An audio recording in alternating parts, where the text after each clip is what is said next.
What have we got left? It's most likely going to be a Jow's hero, right?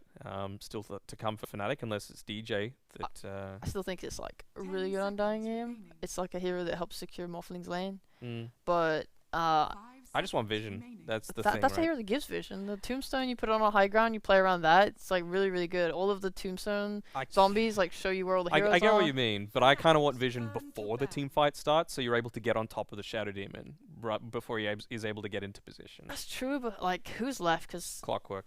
Clock again. Do you think it was really I don't. that impactful for the last game that it could see, the deciding for this game? Because you have to think about the last hero is something you want to sort of round it out. It's something that has to have like a big impact with the draft. They need and something do you feel that's it's going be to the find. clock? They need to find the Shadow Demon. Like, it feels like every single game that we see the Shadow Demon, teams aren't able to find it. It dies barely any times. I think the last time we saw it, it didn't die at all, and it's able to save from all of this burst. So, But hear me out. I'm hearing you out. So we're talking about the Vision hero, Mhm. but what about the Vision item? Observer wards. You can just simply play on Observer wards, and that is just as good. how did I not think of that? Honestly, Danog. Honestly. Seriously, Danog. Yeah, I mean, Fnatic don't necessarily have to do like a pick-off thing with Shadow Demon. As in, you have Mars and Kunkka, two bodies that can run in to fights for you, and probably more Kunkka than Mars, I would say. And that can be vision in a sense. Like just using yourself, because that's what you do with supports, kind of like Ogre and Spirit Breaker and stuff. They're heroes that you're happy sending up like the high ground or whatever, to run into heroes, and then you just collapse on the whatever the tanky boy finds.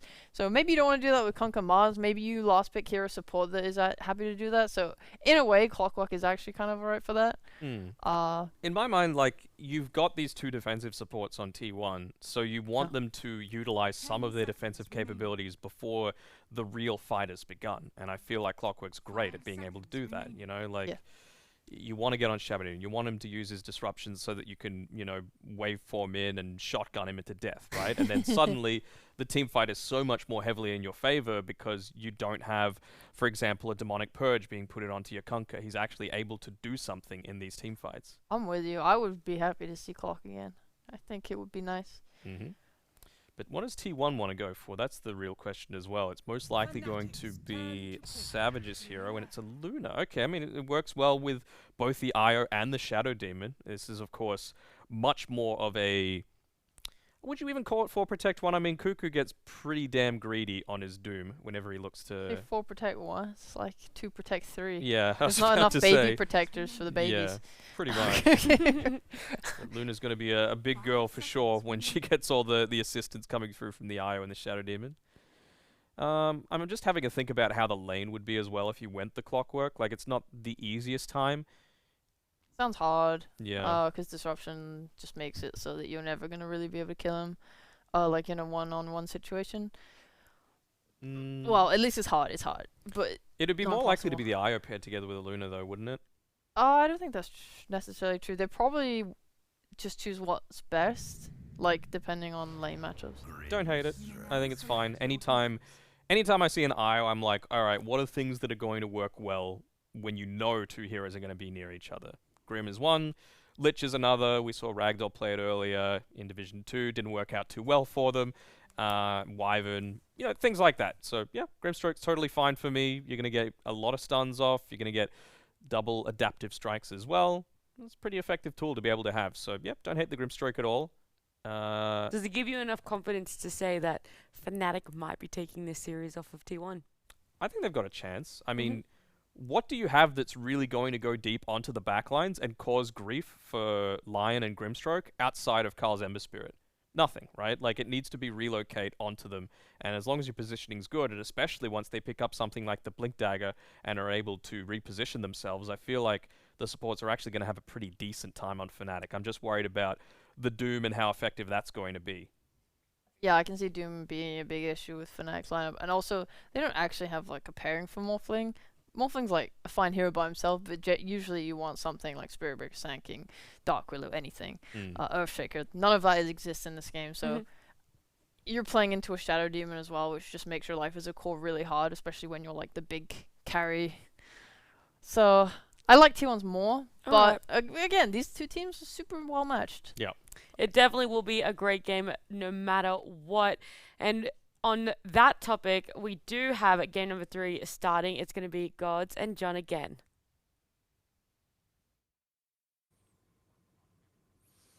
It's time, John. We get that juicy game 3, the final series that impacts the top 4 of the SEA DPC Division 1. There's still some series that could impact the relegation, but Fnatic and T1 both battling to get that better placement. T1 can still finish top 2, potentially even first. Fnatic, they can still finish second place, so they're hoping to make the win and force some tiebreakers. What are you seeing in these final drafts here, John?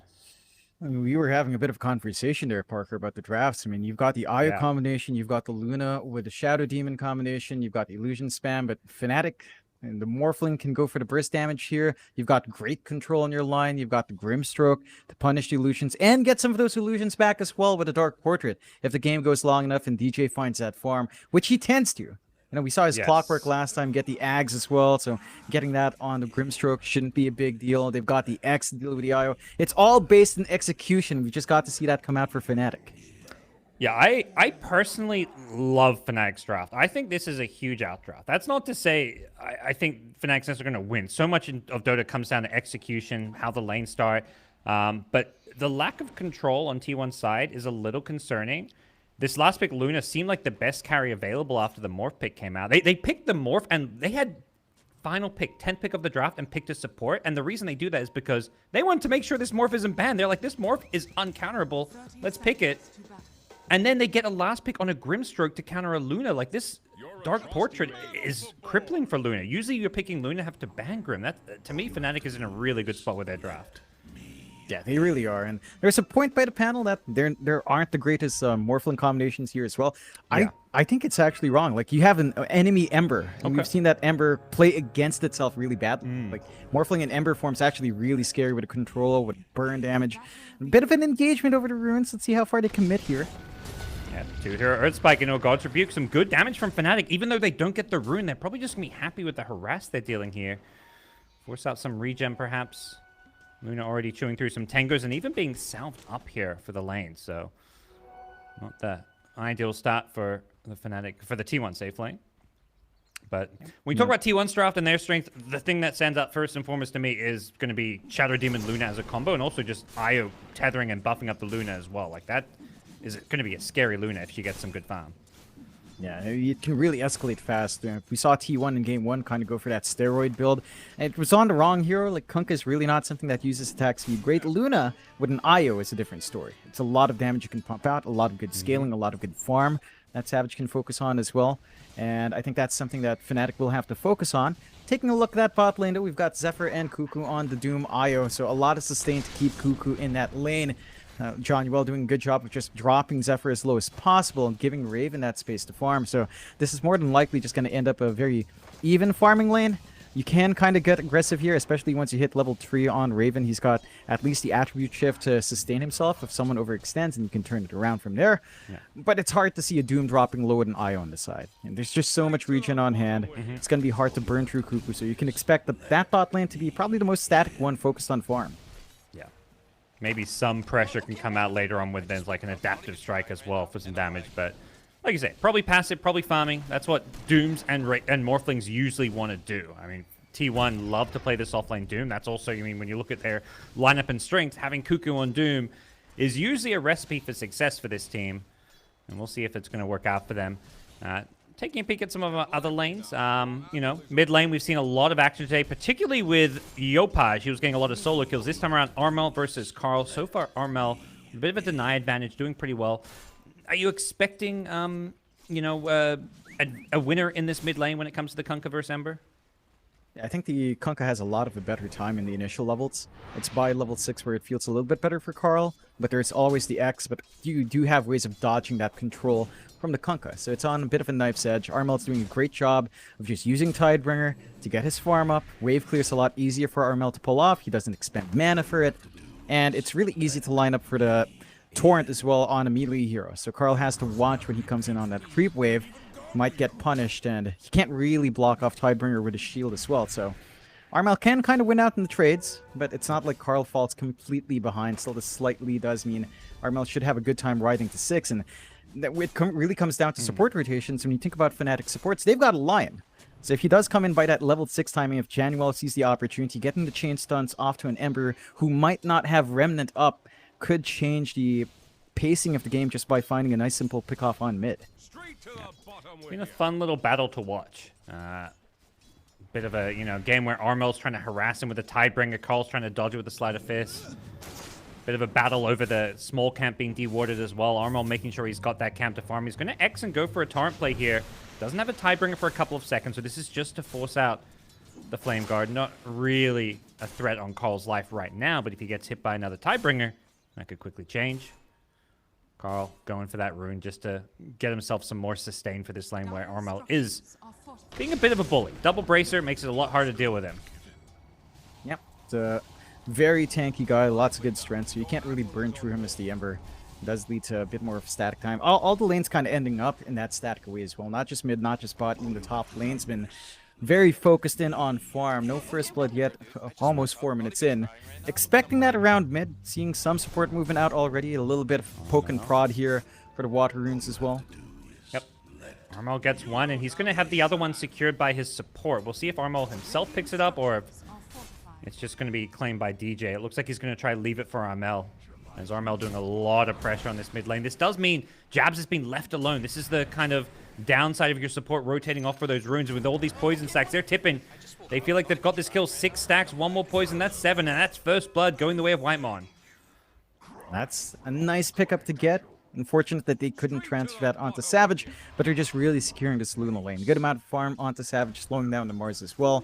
Still relatively slower than our Morphling's farm, though. Raven is having a better time in his own lane, because that lane's not as much pressure is coming out from Cuckoo. Cuckoo is getting a little bit more farm in exchange for that, though. But it's not enough to really swing it. Like, that slight start for Raven is nice, but Luna will still be able to farm quite a fair bit faster, especially if Savage does manage to work up onto the Power Treads Madness build and just get some stacks. And with a Shadow Demon, once Whitemon does get a little bit of room in the lane, it's going to be easy to get those stacks. So I think that's something Fnatic will also have to kind of watch out for. Like, the jungle wards have to be in play. They have to be ready to contest stacks and prevent T1 from just getting that flash farm going. Alright, well, speaking of, as far as the flash farm goes so far, yeah, the Doom, doing Doom things with that Midas, leading the charge in terms of overall farm, but Armel having a really good time in the mid lane. The constant pressure. Karl was struggling to even finish off some of the neutral camps earlier because of how much he'd been harassed by Armel. So definitely a lane where Kunkka has walked away with an advantage. He's a full level ahead of Ember Spirit. Level 6.5 to the level 5.25 of Karl's Ember. So very big win for Armel. If he can get any kind of a rotation, he's hoping for some kind of a ghost ship play, I imagine, and a kill to go to his name. But it's always hard with the Ember. He's very elusive. The Sleight of Fist plus the magic absorb from the Flame Guard makes him a hard kill. 6-man rune coming up. It's going to spawn top. And Lion, Januel, could be in some trouble here. He's been kind of left alone as Armel wants to go grab the rune, but DJ forced to take it. So neither mid laner will get their power rune to start things off here. Oh, Karl? Karl? Yeah, that's a kill. He stuck around after one. seeing the Invis rune being picked up from the Grimstroke and gets punished. Like, just an Inkswell setup, the chain stuns coming in. I thought he was in the clear after they managed to shove out, but Fnatic still stick around. DJ manages to find that opportunity, and they just keep building up on this Kunkka's early start. They're already invading that top jungle as well. No stacks to steal. But yeah, almost like, where are the stacks, man? He's like, come on, T1 supports. You're meant to be stacking. What's going on here?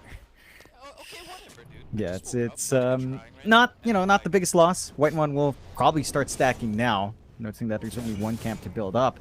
At the least, with that movement out onto mid, you are giving more space out onto your Doom and onto your Luna. And these two cores are also very farm intensive, very item dependent. So even if you're sacrificing Karl's early game just a tad bit, you are giving your Doom that ride into the Midas. You're giving your Luna her ride into the Mask of Madness, and just kind of securing that start. So not the worst thing to happen for the side of T1, but at the same time, Fnatic is starting to get a little bit more momentum. Like, if Armel does decide to just rotate early, going for a fast BKB, they'll be set to play to a certain pace here on Fnatic. They've got good AoE control with jabs. We've seen his Mars before. Game 1, it's a great Mars game from him, expecting him to kind of pull off that same performance here. And the side of Fnatic is going to be online a lot faster. Because T1, you're waiting for Luna to farm. You're waiting for Doom to farm. Even the Ember is going to need some farm, whereas for Fnatic, it's only really Raven they need to kind of protect. Everyone else can start these fights early. Yeah, and game 1, we saw the Kunkka in the carry role perhaps come online too slow with like an Armlet Silver Edge build. Armel not messing around. He's straight into the BKB. This is the build we see more out of the mid laners. Recognizing you've got another carry in your team that needs the space, you just tank up and make plays. Armel, double bracer, Ogre Club, 1600 health. He's just coming up top to click away at this tier 1 tower and force a response from T1. 23 Savage trying to keep this tower alive, but level 1 Lucent Beam, no Eclipse. He's not really the hero you want to have fighting right now. So if they can bring the action to this Luna, that could cause problems for T1. Yeah, it's not in a position to defend itself. Like, and the supports will have to help out if Savage does get jumped, but they're not really committing those resources top anywhere. And they're kind of just focused in. I think for Fnatic, they do have that early spike, but they want to hit those early items as well. So a fast BKB has to come through from RML to really secure these fights. Jabs is a bit behind here on farm. Second bottom net worth hero. Just above Carl, who's had a really slow start again, but you do need some of that to start going. And I think for T1, if that aggression's not coming out, this is a huge bonus to them. Because you've got Luna who's farming, Mask of Madness not too far off, you've got Doom who's not under pressure in lane, closing in on that Midas. I think it's on Fnatic to actually get the movement out, and they will smoke up top. Here they come. This Luna in a bit of a dangerous position. There is a disruption potential save scene behind 23 Savage. Would love to dodge something like a ghost ship here. Because if they don't manage to do that, this gank can all but fail.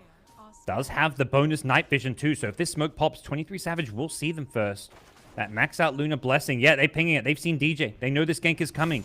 Will T1 respond? For now, they're trying to focus down the tower. The fortification, buying some time. He's going to poke his nose out.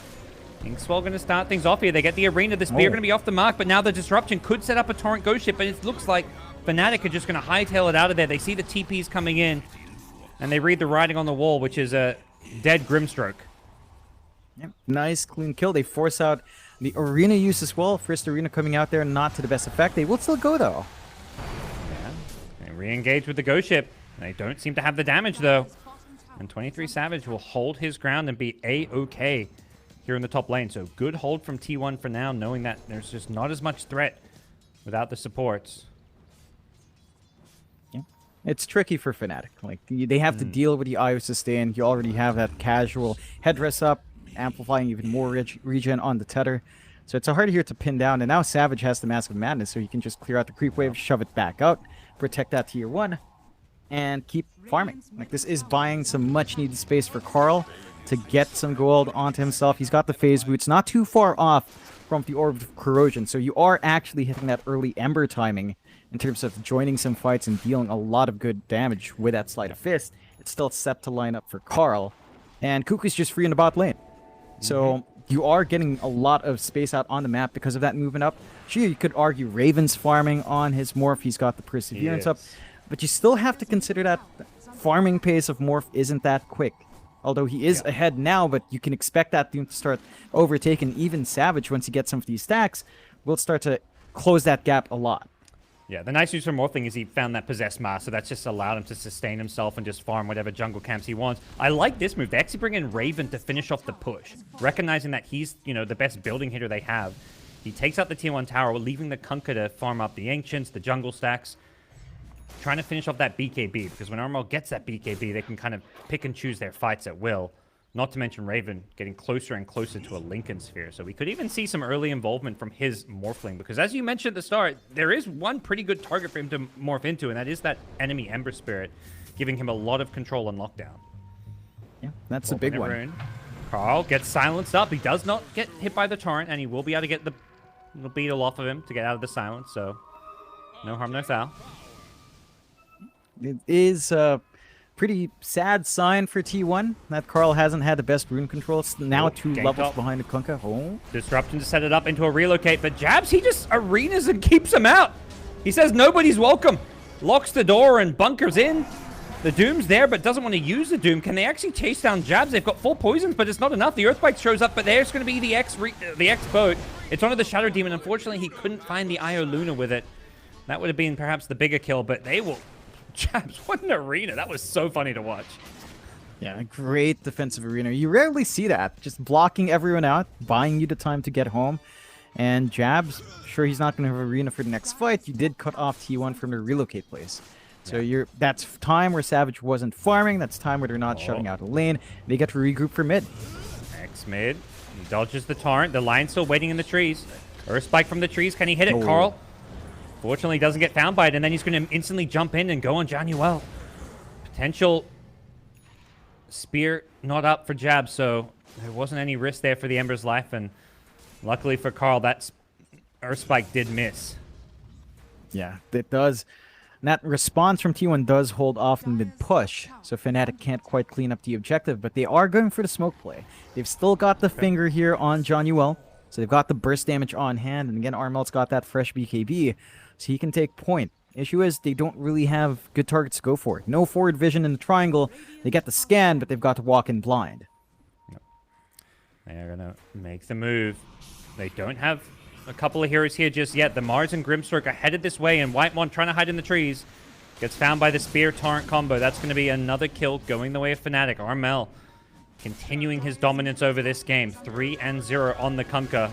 Has that BKB and is just pressing forward. They're even bringing Raven in now. Because of that Lincoln Sphere, he can just kind of frontline, take the objectives, while Kunkka threatens to catch these heroes with that X combo. Yeah, they don't really have the best way of keeping Raven down. They're going to have to expend some key control from their Disruptor to kind of enable the Doom. They are making moves spot, though. Yeah, in a little bit of trouble, but has the arena to back him up, and Jab's showing up. They're looking for that Finger of Death. Earthspike combo doing insane damage, and the Ghost Ship will finish off the Luna. Amazing Soulbind right before he died to set all of that up. Carl will manage to remnant himself out of there, but Fnatic are okay with this because there's a tier 1 tower waiting for him. Yeah, that's just ridiculous. That's the full potential of your Grimstroke coming out in that engagement. Soulbind, double finger, double Earth Spike, just getting all the damage, all the control they needed. And Fnatic, they lose a big target in Savage. Like, they lose their Luna, who's really trying to play aggressively with a Mask of Madness, which you can do. I think it's time to reel some of that aggression out. You have to respect that early timing here from Fnatic. You have to respect their control. Their chain stunts and their burst damage at this point is really high. Just buy Savage some space to farm. Maybe play with the Io Doom if you want to really get the relocates off. Cuckoo's almost out of BKB. Oh, Blink next. And that should be the next hero you kind of stick to. Just let Savage farm up to the point where he's safe with a BKB and Scotty up. And at that point, you can start really playing with relocate. But you have to be aware of Fnatic. Like, it's just Hex. It's a lion with a Grimstroke. And this is what I was worried about when I saw these. Yeah, when I saw these drafts, I was worried about it. I was like, yeah, Fnatic just have so much more playmaking. For T1, it's like, sit back and greet it up, which is what they often do with this Doom pick. But you mentioned, creating space for 23 Savage, but Cuckoo's probably saying, like, guys, I got Phase Boots Midas. I'm not ready to do anything. I need a BKB. I need a Blink Dagger. That's your timing as Doom. And it's a much later timing. Like, you're looking at 20-plus minutes, typically, for your BKB Blink on a Doom. So until that point, it doesn't really feel like T1 have the best options. And Fnatic are just kind of walking away with this early to mid-game out-greeting, out-farming and just having better map control and just finding the kills. Yeah, and they're still set up for aggression. Cuckoo. Yeah, can they get this kill top? It's a bit of a bait. I think they see this one coming. Spike is there, but nice discipline from Fnatic to not engage in. The Dire Ward sitting right on top of them, and yeah, Januel's like, okay, I see what's going on. Shadow Demon was trying to bait this one. Ooh, bottom lane. He tried to time the spear. Couldn't get him. Both teams just trying to make these little out skill plays, and it's, so far, neither team able to find the kills. Yeah. Just playing it really safe. Fnatic will go out with a smoke there. They've got that blink and jabs. So they've got the arena initiation ready to go, and this could cause problems for T1. Now, the issue for Fnatic is, again, they're going in a bit blind. No forward vision. They can't really find a good target. They're going to have to walk into the high ground of that top jungle, and that can be a bit tricky. They see Whitemon dewarding, so they have an idea at least where the Shadow Demon is, and they're going to find Cuckoo as well. His BKB's coming on the courier to right just in time. Oh, special delivery perfectly timed. The Doom comes out as well onto the Mars. That's going to guarantee a kill there, but the Soulbind onto 2. They look to turn around and fight this one. Raven goes charging forward as well. The follow-up is going to be an extra torrent. Can the Io relocate him out? The Finger of Death is just not enough damage. Great save from Zephyr. Pulls the Doom back to safety, and T1 on the back foot, making all the right defensive moves. That was just ridiculous. They managed to find the Mars kill. They got a bit baited on Fnatic, going for that dewarding from White One. They flank left instead of right. If they just turned right instead onto that ramp, they would have found Savage. That would have been a much simpler kill to just take out right then. But they miss out. So T1 hold on. They find a good kill for themselves as well as punishment.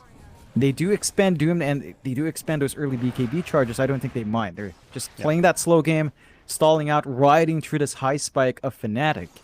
And the key thing for Fnatic now, though, is that you still have a lot of room to grow, especially on Raven. E-Blade still coming out. That's going to fix that damage issue. So if he can jump in, manage to nuke them down after the BKBs fade or before the BKBs can come up, the fight completely changes. Like, this timing for Raven is going to be big, and he's only about 400 gold off, so that's going to be set up relatively soon, and the T1 has to be ready for that. Oh, he's got it. That Doom morph. He's going for the greed. Forget morphing into Ember, he says. I want Devour. I want to farm. They want to outgreed us? I'll show you how to greed. Get some extra little gold, and his E-Blade will be coming out momentarily, so perhaps a bit of a go time for Fnatic, as they've got, in theory, most of what they need. Maybe the one item, well, yeah, the Blink on Lion, one of the items maybe they're missing for some catch and initiation. Grimstroke's Aghanim Scepter quite a ways away, so that's something they're going to have to be looking at more for the late game. But that Dark Portrait Luna is just so hard to deal with. Yeah, and for T1, they don't have a good way of bursting down that illusion as well. It's not like they've got the line on their side. So there's no mana drain, no Hex to deal with that, and Fnatic, and just with those early item spikes, go straight for Roche. You know, they've got good control, they've got the damage. Roshan not going to take long to melt. The scan does find them, but T1's not in position to contest this fight. Yeah, they don't have Doom. It's 10 seconds away, and I think they realize, like, they've probably already been in there for a while. We're not in position, and without Doom, we're just not set up to go for this play. So, Aegis Morphling. And you got to imagine Fnatic are going to use this one to take a lot of map control and try and take probably some of these outer towers. If you get a tier 2 tower, taking this enemy outpost would give them a lot of map control. Oh yeah, cuts off a lot of farm away from Savage, forcing these 3 greedy cores to really stick together, and that just cuts off their item spikes by a huge amount. We're still seeing Carl, he's still severely behind despite all this space. He's not been joining these fights. He's still sitting at 8k net worth. He is at least above Jabs now. As a while ago, he was below Mars, but still not the position you want to be in as an Ember. So a lot more time T1 needs to get this lineup going, whereas for Fnatic, they're just getting started. Like, fresh E-Blade up. That burst damage again is on hand, and they're pressuring that top lane, as you mentioned, Parker. But T1 aren't going to let them go without fight. They are going for a smoke defense. Yeah, they want to try get that Blink Doom. Who's going to be the target? Maybe just Jabs or Armel, whoever you can get. If you can get Armel before he BKBs. Jabs is cutting through the trees. He may scout them in just a second. White One's looking for him, finds it with the poison. Cuckoo doesn't want to go for the Blink Doom. I imagine he's looking for that Kunkka. That's the bigger one to get if you can get him pre-BKB. And Fnatic realize they're defending it. They're going to play it safe, back off. Go back for the farm efficiency game. They don't like how this top fight feels and say, okay, that's fine. Let's just stall it out. This game, John, it's like, it's such a chess match between these two teams. Only 8 kills in 21 minutes. A lot of greed, but also like both teams making these moves and always met with a response, but neither team looking to really commit for any kind of a big fight or a big push. It's just too risky without all the info in hand. Even with the advantage here for Fnatic, if the fight goes southbound, you have to deal with a Doom. If he finds the right target, say the Kunkka, it kind of ruins your fight. So you don't want to take that risk. The game's still very even across the board. I mean, all of our cores are relatively equally farmed, except for Carl and Jabs. There is a smoke play from Fnatic, though. Yeah, the Morphling may have been on the ward when the smoke happened, but it doesn't seem like T1 realized, because, yeah, that's a Doom farming very aggressively. He blinks away just in time, actually. Instead, they're going to maybe set their eyes on a Carl who... Oh, Arena, not going to find them. The Remnant away. He's back to safety, so Fnatic just not... Oh, he's not back to safety. He's back to an Inkswell gank. Raven's there with the E-Blade to burst him down, so they found the Remnant that he was going to Remnant to and forced him out. Really heads-up play from Fnatic there. Kind of just using the Arena to force that play out at the right spot. They're going to be able to find a tier 2 bot. Not the best tier 2 to take, but it's still a lane that they can just naturally shove in onto the high ground now. Line up to force T1 to respond. T1, despite these losses, you know, they're still within 2k gold, so they're not completely out. They're still set to get some item timings, but they still need time. Fnatic's not keen to give them that time, just going high ground. Yep. They've got a Morphling with Aegis, so they'll poke and prod, and it's not even a push designed to get this tower or to get racks. It's just a push to force T1 back. It's very much like we're going to make this move to force you to, you know, respond to it, and T1 have to come back to defend against an Aegis Morphling. As a result, Fnatic say, okay, back off, farm the jungle, farm out top. Morphling has a completely free lane, and we can kind of now, you know, maybe group up towards that top side of the map, go for another tier 2, go for that enemy outpost. It's very much a game where Fnatic is prioritizing these kind of strategic moves over these kind of plays that would be more like the killing blow. Yeah, they're just playing for the long game, kind of counteracting T1's own scaling. And for T1, I think the one awkward thing with this lineup as well is that you're playing super defensively. Normally with an IO, you know, you kind of want to play with that relocate. We've seen that once or twice earlier on, but they haven't been able to be aggressive with that. There's just no point person they can put forward to bait heroes in, get the relocate, get the numbers advantage for a gank, and just hit and run that way. So you're losing one big playstyle that the IO really provides for you. And sure, you're still getting good farm out on Savage. You're still keeping up with Raven and RML to an extent. But you aren't able to dictate any of these fights. You're not able to control anywhere on the map. You're just forced to play back, play it slow, and Fnatic's just always grouped up, looking for an opportunity. Yep. And they use the Morphling to take the top tier 2 tower, but bottom lane is where they're looking for the kills. T1 playing safe enough that they don't get caught by the Inkswell Mars. Morphling a little bit alone at this top lane, but no rotations from T1. For now, at least. Perhaps one small bit of good news is the fact that Fnatic don't have that Philosopher's Stone on DJ, so that Aghanim Scepter for him going to come up a little bit slower. In this slow farm-oriented game, something such as simple as a Philosopher's Stone can make quite a big difference, and T1, the lucky finders of one for Zephyr's IO. They would have loved something like that on Fnatic to help DJ's Ags to come in, as you've mentioned, Parker. The Dark Portrait is going to be big towards that late game, just using Savage's farm against himself. No option, so going to have to be a bit more patient. T1, I think overall, they're pretty pleased with this, right? Like, Aegis expires now on Raven. Their high ground is still secure. They're down to just one tier 2 tower, which is worrying. But you've still got enough control on the map, enough wards and information down to still get Savage some of that much-needed farm. So the Scotty's going to come out. The Daedalus is going to be next.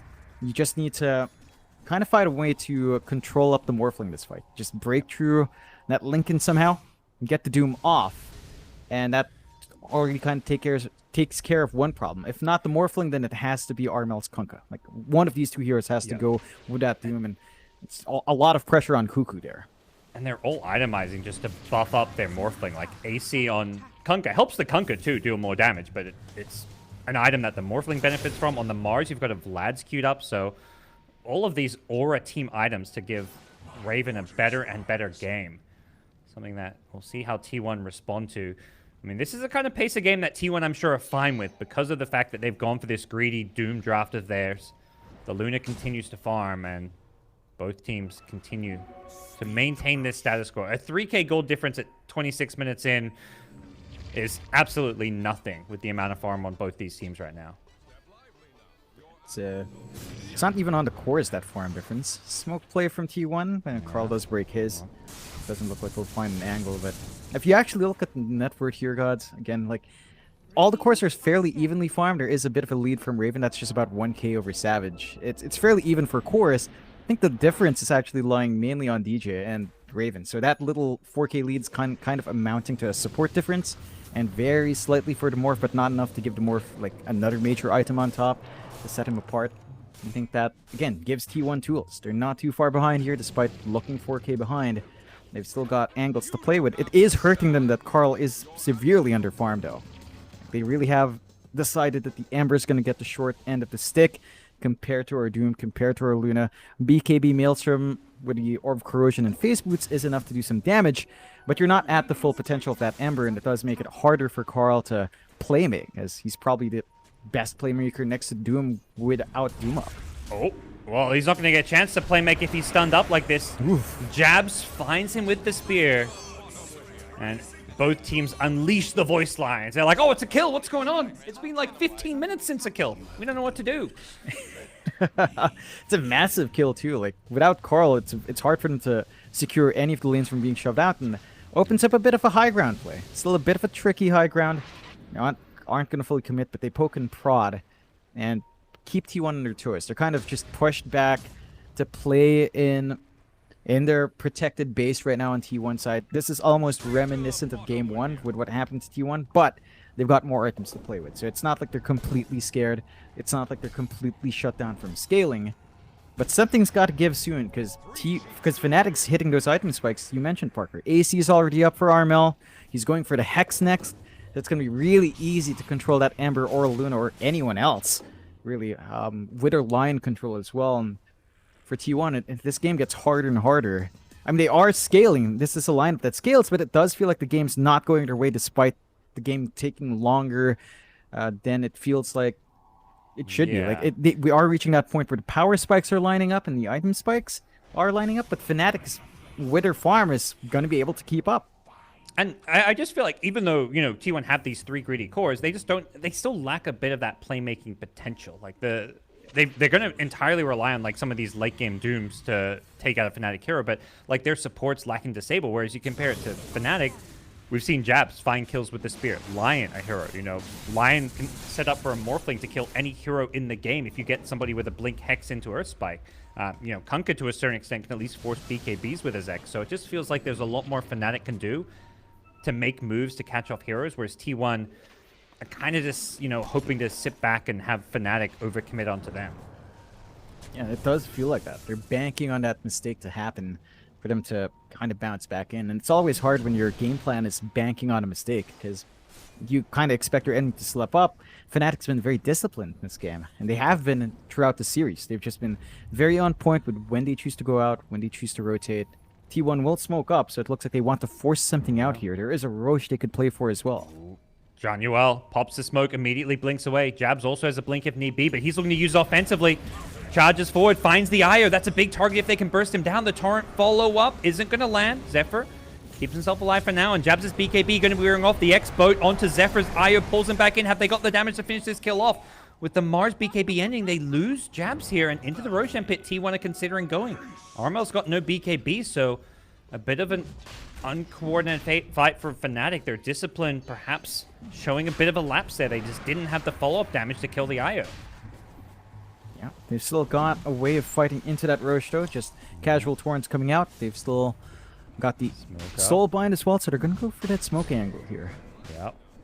Grimstroke, no Dark Portrait just yet. A little bit short of the Ag Scepter. T1 just camping above this Roshan pit, watching the Luna do this. They throw out these torrents to scout, see what's going on here. Can they find that good Soulbind? Armel goes running in. They waveform in with the Morphling here. They're going to focus down. Double Hex, double finger with the Earthspike follow-up. The disruption going to keep Ember alive, but the cleave from Armel! He slices through 2 and he wants more. He spider legs to the high ground. He finds Zephyr and he's got an X to pull him back in. Raven blows him up with the Adaptive Strike. 3 dead in the pit. What a combo with the Soulbind plus the Lion. Fnatic support's coming up big here. I'm surprised T1 kept forcing that Roche. Like they were forcing out with the Luna and Ember, and everyone else was hanging on the backside, but that just gave an easy, straightforward angle for Fnatic to come in. They were seeing the torrents. They didn't respect that turnaround potential, and they just get punished. T1 losing a big objective, losing a lot of 2 really big heroes, and we haven't seen the big dooms from Cuckoo.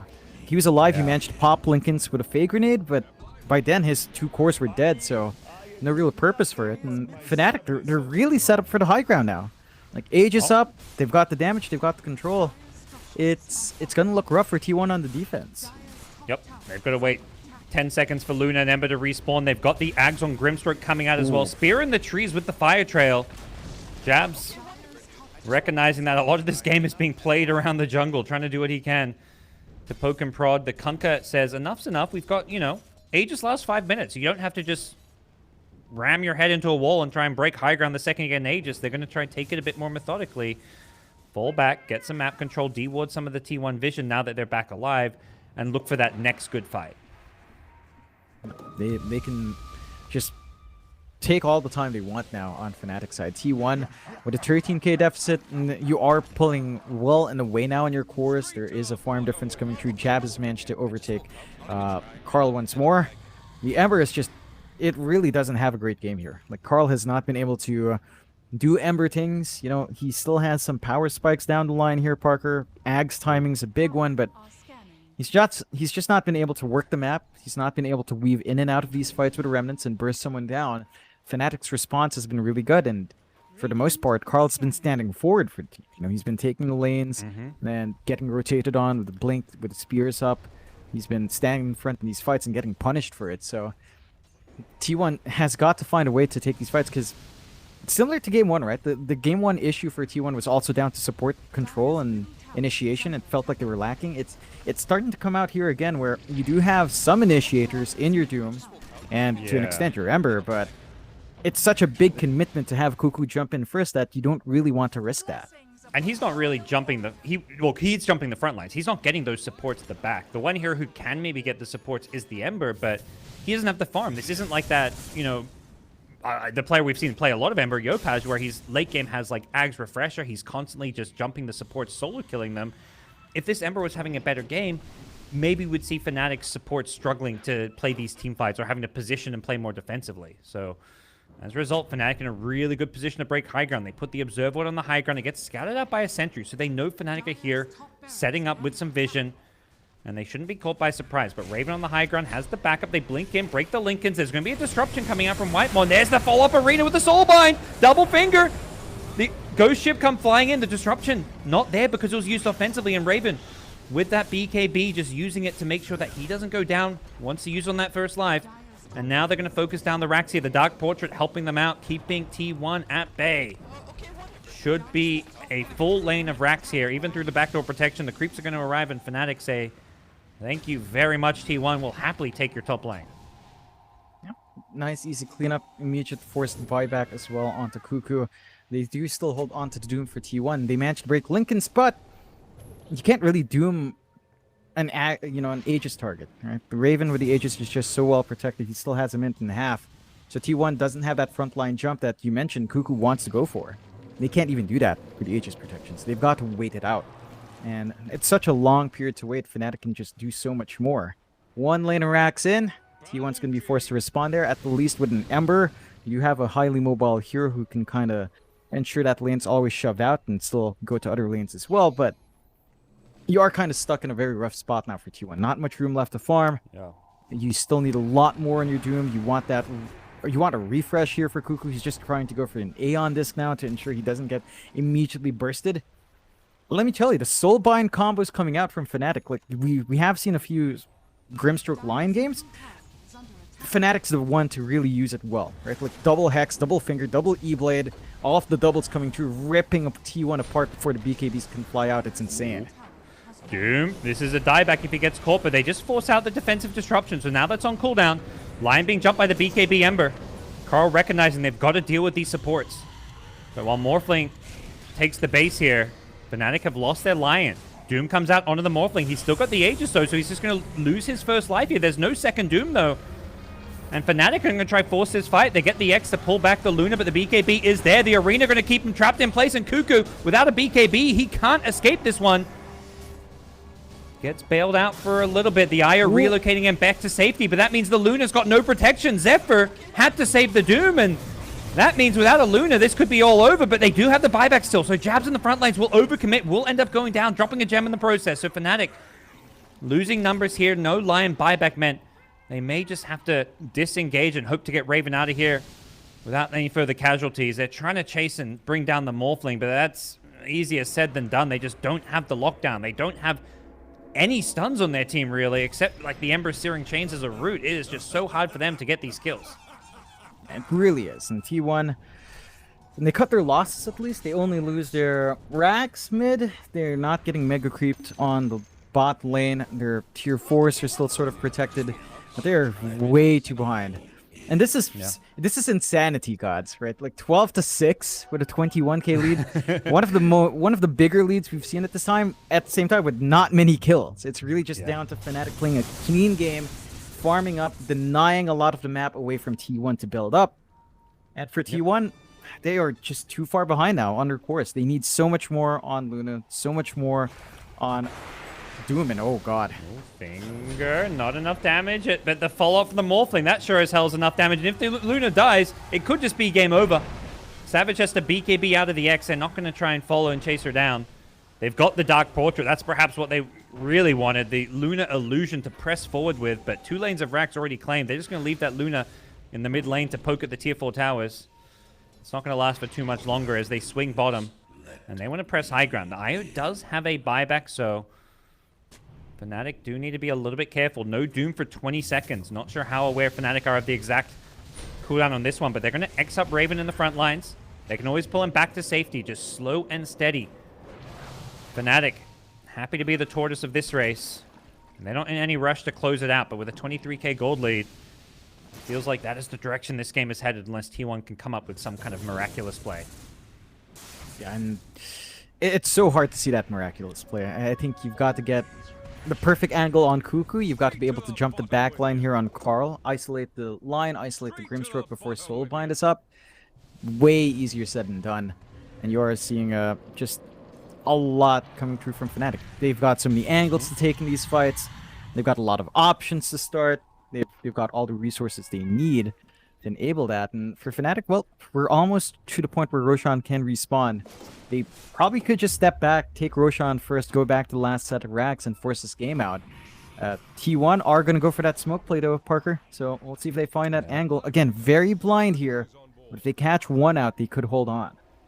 Well, they're relying on that Doom initiation above all else. Now, this time around, Raven, not playing with an Aegis, has buyback in 40 gold, so he should be there before a fight breaks out, because I imagine he is the target you want to be dooming. If you get that Blink Hoof Stomp, break the Lincolns with the Fey Grenade, try and take him out, but that is much easier said than done. Straight to the bottom with you. Okay, whatever, dude. I just woke up, not even trying right now, and I'm lagging. Well, the good news for... I don't know if it's actually good news because they were smoked out, but Roshan isn't up. So they don't have that opportunity to transition that failed smoke into a Rosh, or Fnatic can kind of hold on, regroup, shove out the lanes, look for the Roshan next. They know something's up because no one's really deep pushing a lot of the waves, and they are sending Carl around, who is, again, their most mobile hero. There's an item spike coming through here, Parker. The Ags is lining up for Carl. Okay. So you will have, you know, the Remnant spam coming through. That could be the turning point. We've seen Empress with Ags turn games on its head. It's a lot to expect from Carl, though. Like, he has to deliver the goods if he does buy this out. And if he does buy it out, he's not going to have buyback. So it's a do-or-die situation for T1 if they do go all in there. Do you want the tools to jump the back line with your Ember? Sacrificing buyback, taking that risk, or do you just want to play it safe here? He makes his decision. As you say that, he buys out 3 of the components and sends his... Well, I believe he'll be sending out his courier to the secret shop. Get that point booster. Or he's sending it to himself. So yeah, he's going to buy out the Ags, feeling like this game is in a position where he's just got to go all in. Fnatic is smoked up, and one of the items that can cause him problems is going to be this new pickup for Kunkka. Kunkka doesn't have buyback, but has bought a Scythe of Vice. So that Hex means they don't have to rely on the Lion, but the Lion's got a Hex of his own. Goes into the mid lane. Disruption save is there. Fnatic, though, they're not hard committing. They're just poking and prodding, trying to force out these saves on the back lines. They've caught the IO. Zephyr caught in the arena. Is there a way out for him? The follow-up damage is there with the silence, and they've also killed the Loon on the side. Dead without a buyback. This fight is in all sorts of problems for T1. Carl goes in with a BKB, hard committing to kill off the supports, but he knows there's no escape for him. He used all his remnants to go in and do the damage, and now both supports will buy back, and Fnatic say, thanks, Carl, we'll lose our supports, buy him back, and win the game. That's insanity, though. You can see how far the net worth is. Just from that one kill, Carl had enough for buyback. 900 gold in that kill on DJ.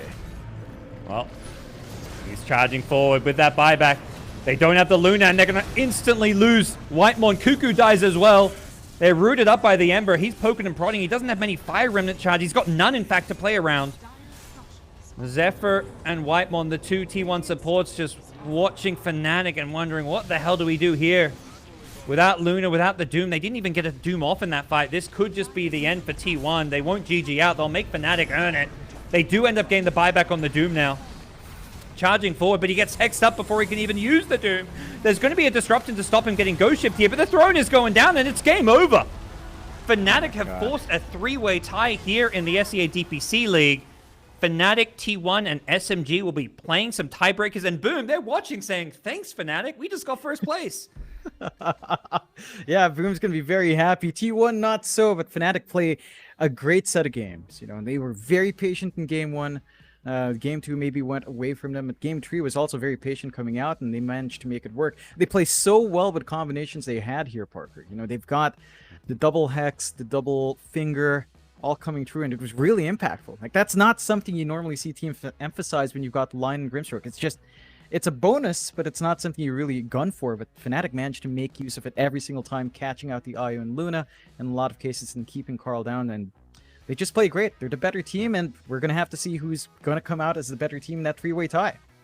Yeah, very clean game, and we're really seeing a play style develop for Fnatic, which is, you know, kind of opposite of some of the other teams in the region, which is this very kind of slow, methodical, just structured gameplay. Not taking risks, just playing for the late game if needed, playing this kind of resource game, and great win for Fnatic. They're going to have to go again against T1. You could see the player faces there after the win, and they weren't really celebrating. They were faces of Dota player that know, we're going to have to do this again. they haven't, you know, they're not across the finish line just yet, John. Well, yeah, they've still got those tiebreakers, so we've still got to see. That should be exciting, but that's it for the matches, and that's it for the excitement from me and GoDz. We're going to take a short break and head back to the panel.